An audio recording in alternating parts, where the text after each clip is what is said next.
महाकाय सूर्यकोटि समप्रभ निर्विघ्नं कुरु मे देव सर्वकार्येषु सर्वदा।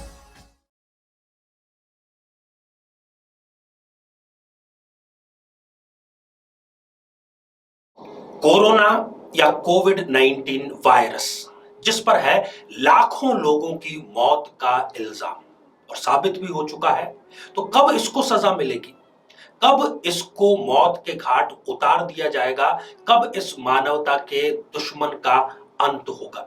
साथियों, इस एपिसोड में हम आज इस पर ही कुछ एस्ट्रोलॉजिकल एनालिसिस की चर्चा करेंगे और जानेंगे वो डेट भी जब से इसका असर कम होना प्रारंभ हो जाएगा। साथियों, बहुत बहुत स्वागत, बहुत बहुत अभिनंदन।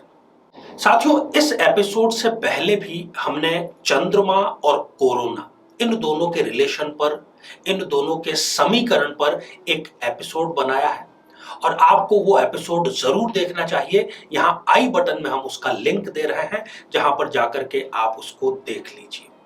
साथियों, पिछले लगभग 1.5 वर्षों से कोरोना, जो कि मानवता का दुश्मन बन चुका है, उसका चंद्रमा से क्या रिलेशन है और क्यों वो 26 मई 2021 और इसके बाद में उसको कमजोर पड़ना ही पड़ेगा, या ये कहें कि धीरे धीरे उसको मौत की तरफ बढ़ना पड़ेगा।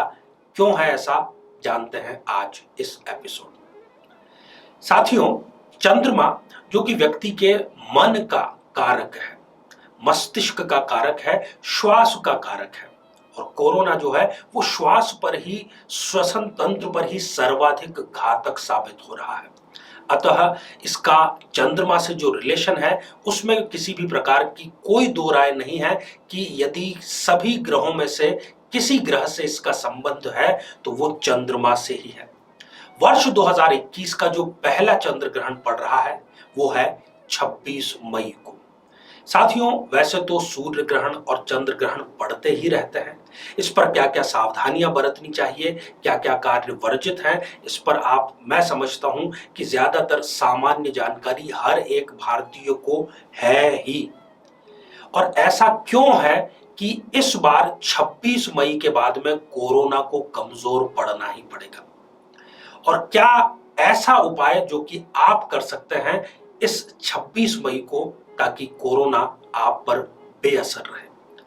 साथियों, ग्रहण जो शब्द है इसका एक नकारात्मक असर होता है। हम कहते हैं ना कि उसकी खूबसूरती पर ग्रहण लग गया, उसकी तरक्की पर ग्रहण लग गया। इसका अर्थ क्या है, उसकी खूबसूरती और उसकी तरक्की दोनों ही समाप्त होने की कगार पर आ गई। इस वर्ष का ये पहला चंद्र ग्रहण है। साथियों, चंद्र ग्रहण हमेशा पूर्णिमा के दिन घटित होता है। जब पृथ्वी, सूर्य और चंद्रमा इन दोनों के बीच में आ जाती है तो उसको हम कहते हैं चंद्र ग्रहण। साथियों, 26 मई को जो चंद्र ग्रहण हो रहा है उसका टाइम है दोपहर के 2:17 से इसका प्रभाव संध्या काल में 7:19 तक रहेगा। और हर व्यक्ति पर, खास तौर पर भारत, ऑस्ट्रेलिया और अमेरिका में रहने वाले प्रत्येक व्यक्ति पर इसका असर पड़ेगा ही पड़ेगा। और इससे ठीक एक दिन पहले है 25 मई को नरसिंह जयंती। नरसिंह, जिसने हिरण्यकश्यप का वध किया था। साथियों, आपको पता है कि हिरण्यकश्यप को क्या वरदान प्राप्त था?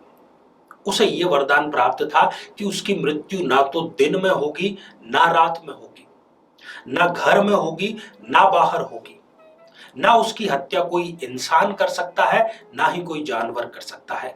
कुछ ऐसी ही सारी चीजें कोरोना के साथ में घटित हो रही हैं। हमें यह कहा जा रहा है, हमें यह जानकारी है कि वैक्सीनेशन से इसका खात्मा हो जाएगा, परंतु वैक्सीनेशन लेने के बावजूद व्यक्ति इससे संक्रमित होता है। यह बात अलग है कि उसको फिर ये इतना घातक रिजल्ट प्रदान नहीं करता है।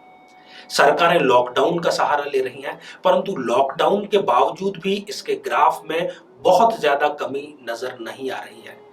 तो खास तौर पर जो सरकार ने नियम बनाए हैं उससे भी इसका पूर्ण खात्मा नहीं हो रहा, लॉकडाउन से भी इसका खात्मा नहीं हो रहा, दवाई से भी इसका खात्मा नहीं हो रहा, वैक्सीनेशन, तो ये सारी चीजें जो है ये उस पर प्रहार तो कर रही हैं, परंतु अभी तक रिजल्ट नहीं मिला है। परंतु साथियों, 26 मई 2021 जो चंद्र ग्रहण है वो चंद्रमा की शक्ति को क्षीण करेगा और कहीं ना कहीं ये कोरोना की समाप्ति की तरफ बढ़ने का एक कदम है। आपको इस दिन करना क्या चाहिए? मैंने आपको जो समय बतलाया कि 26 मई को दोपहर 2:17 उससे लेकर के संध्या काल में 7:19।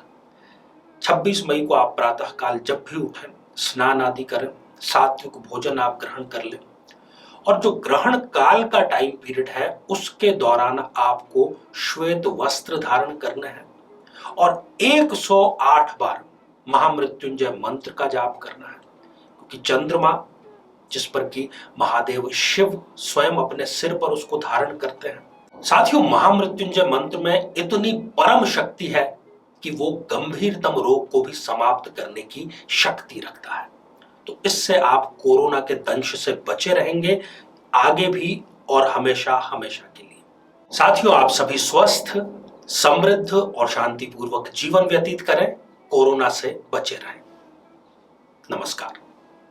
जीवन में किसी समस्या का सामना कर रहे हैं, जैसे कि शादी में देरी होना, पति पत्नी में मनमुटाव या तलाक तक की नौबत आ जाना, संतान का प्राप्त न हो पाना, नौकरी या धन प्राप्ति में बाधा आना, जीवन के प्रत्येक क्षेत्र में किसी न किसी प्रकार की बाधा आना, तो आज ही अपनी जन्म पत्रिका का संपूर्ण विश्लेषण करवाएं और पाएं समस्या से सदैव के लिए मुक्ति।